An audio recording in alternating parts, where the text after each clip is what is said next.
Hi there, now we actually get to start the dungeon. I'm sure you can't wait. And this one is the Swamp of Kamos. It's quite an interesting place, really. In its golden age, Ikamos had been a prosperous realm. But the glory of the Empire came at a terrible price. That Death Star was expensive, though. To Ikamos, the river god, the Empire sacrificed its children, drowning them in dark waters swollen with rain, until Amun, the last of the priest kings, wore the Ring of Stone. Born with the mark of the summoner, Amun made war against the river god. And so the vengeful Ikamos destroyed Amun's empire, sinking the realm below a vast swamp. To save his people from the eternal torment of the drowned, Amun changed them into stone. Yeah, that is a nice bit of backstory here, because we hear about previous summoners, which is important to know about, because it it provides a history, it provides a background to the whole legacy of summoners themselves. Because obviously Joseph, he wasn't the first, and he won't be the last either. Now the swamp, what can I say? It's a swamp of a fallen civilization, which is always good. In games it's just fun to explore a lost civilization, I guess. What I mean is you walk around an environment and it's good to know its history. It gives it more weight, as it were. It's not what you know, it's what you know about it. I think that's what I'm trying to say. Now this area, it's full of Batroids once more. Again, weak to fire moves, they can also poison you. And there's also like a shaman variety of Batroid. Yeah. So, yeah, pretty much very similar to the sewers. In fact, this is... we went from one grotty environment to another grotty environment. And of course they also come with their shaman that heal each other, and also cast energy spells. But let's be honest, the Batroids have never really been a threat. Well, okay, to be honest, I think I've died to them a couple of times, but that's when I've been outnumbered. Now, before I said that you should carry blunt weapons, because there is an enemy here in the swamps that are weak to blunt type weapons, these sort of golems, which we should hopefully see when we get inside. But this level also has gargoyles, which are these, well, you should know what a gargoyle is. And I guess to bring up something I've sort of thought about in Pokemon, is that the Pokemon Druddigon, the dragon Pokemon, is he meant to be a gargoyle? Because I think that's what he's based off. And speaking of which, like a gargoyle that's a dragon rock type would actually be really good. So, I'm just throwing that out there. And I bring that up because that's what I've seen of some fan arts, where someone's drawn like a gargoyle Pokemon, and they've said it's a dragon rock type. And I think, yeah, that would be pretty cool actually. But anyway, to get back to the actual gargoyles in this game, they're resistant towards blunt, sharp, and essentially all physical weapons. You really need magic to fight those guys, but we'll get deeper into that later.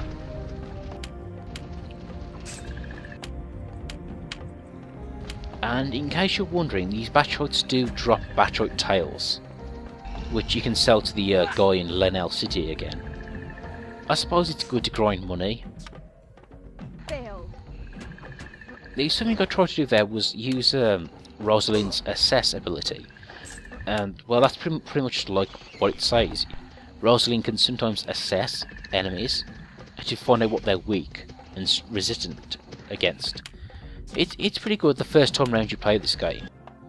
Although the trouble is with that ability is that for that to work against the higher leveled enemies, you need to put stats into her Assess ability. And frankly, you don't really want to do that. You would rather her level up spells and magic resistance. And be honest, when you fight enemies, just try different types of attacks, and you'll usually find one that's quite effective.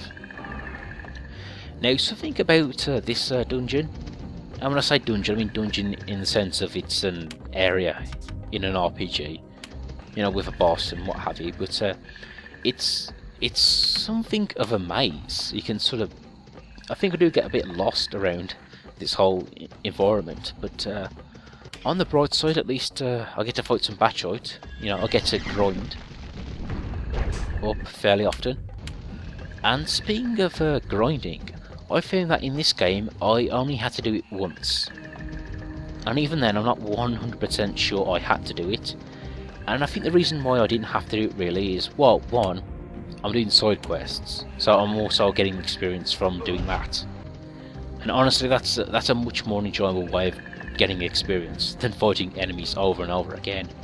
And I think the other reason is I sort of know how to play the game. I use tactics and strategies, and I take advantage of enemies' weaknesses.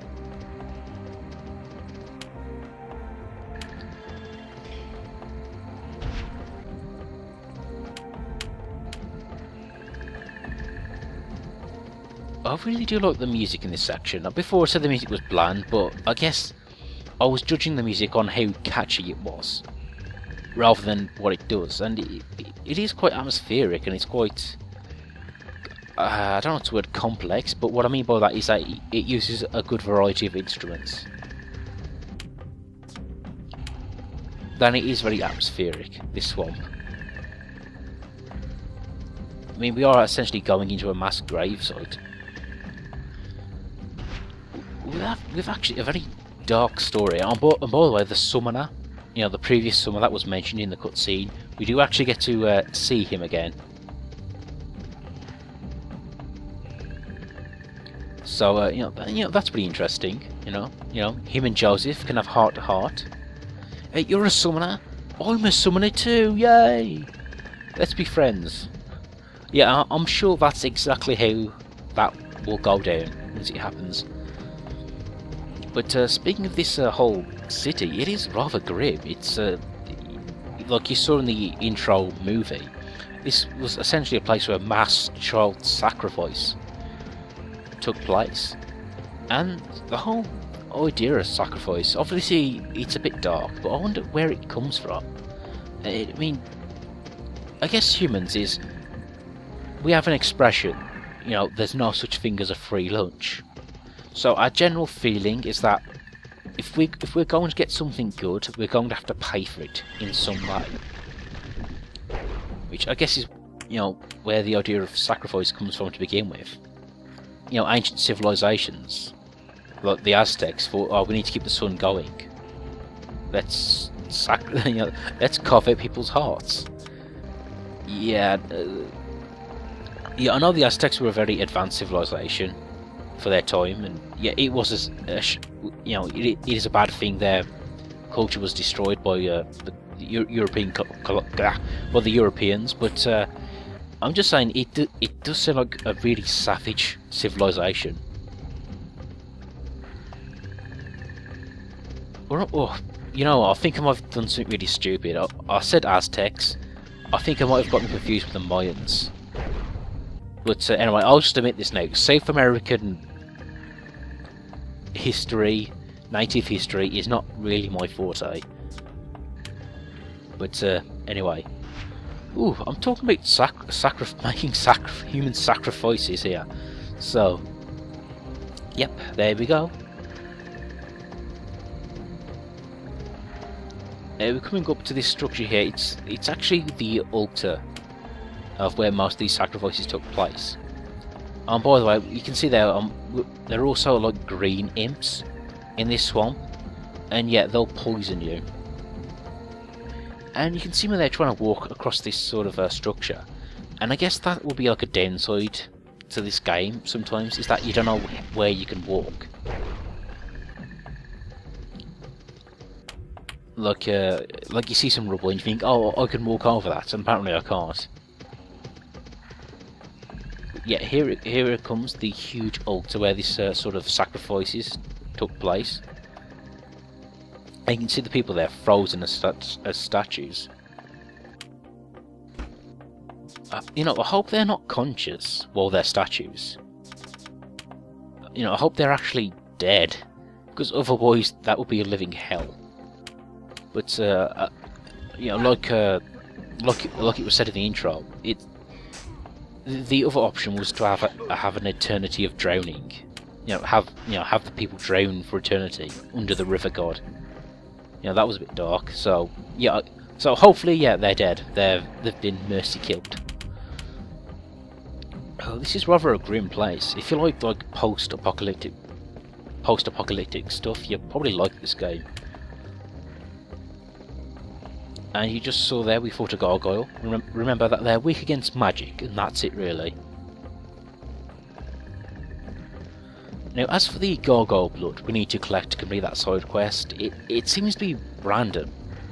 So just keep attacking the gargoyles, and hopefully you'll get 6 by the time you finish the swamp. And if you don't, I guess you could always leave and like re-enter the swamp and fight the gargoyles again.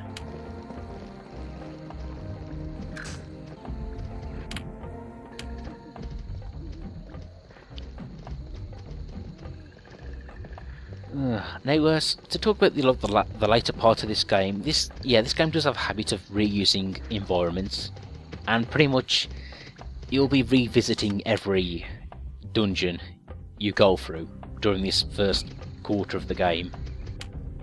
Yeah, which ain't so bad. The second time you go through these dungeons, they actually are shortened. Oh, well, here we go. That's one of the items we need, the gargoyle's blood, and it already comes in a container, apparently, so that's useful.